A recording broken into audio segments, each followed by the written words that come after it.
People will often come to me to talk about various job problems that they're having or different issues that they may have experienced at work. And it's very common for people to casually mention to me that they're not paid overtime because they are paid on a salary. And I found that many employees and even some small employers believe that if they pay their employees on a salaried basis, then they're not entitled to be paid overtime.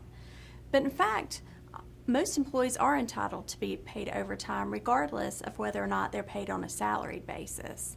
Only employees who would fall within a supervisory, administrative, professional, or outside sales capacity would be exempt or not entitled to be paid overtime.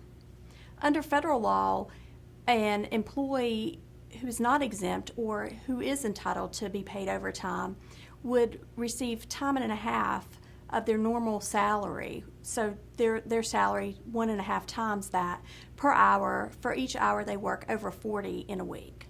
Employees are also protected if they complain about overtime.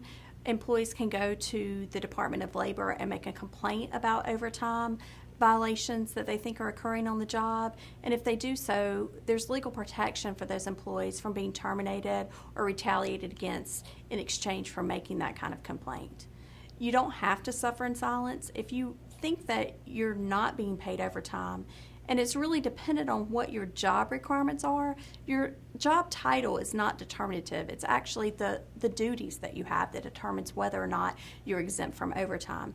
And keep in mind that if you win your case, most times the employers are going to have to pay back your attorney's fees.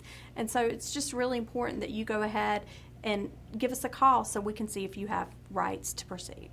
Another thing to keep in mind as far as overtime requirements are concerned is the employer under the law has the obligation to keep a record of all the hours that each of its employees works.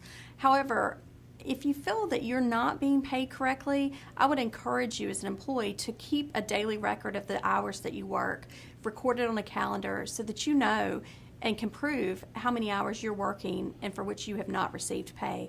That can really help you later on as you try to prove your claims in an overtime case. But I would suggest you talk to an attorney first so that we can advise you exactly about how you need to complain, to whom you should complain, and explain the process to go forward. There are oftentimes very short deadlines that you need to meet, and so it's very important that you act sooner than later to protect your rights.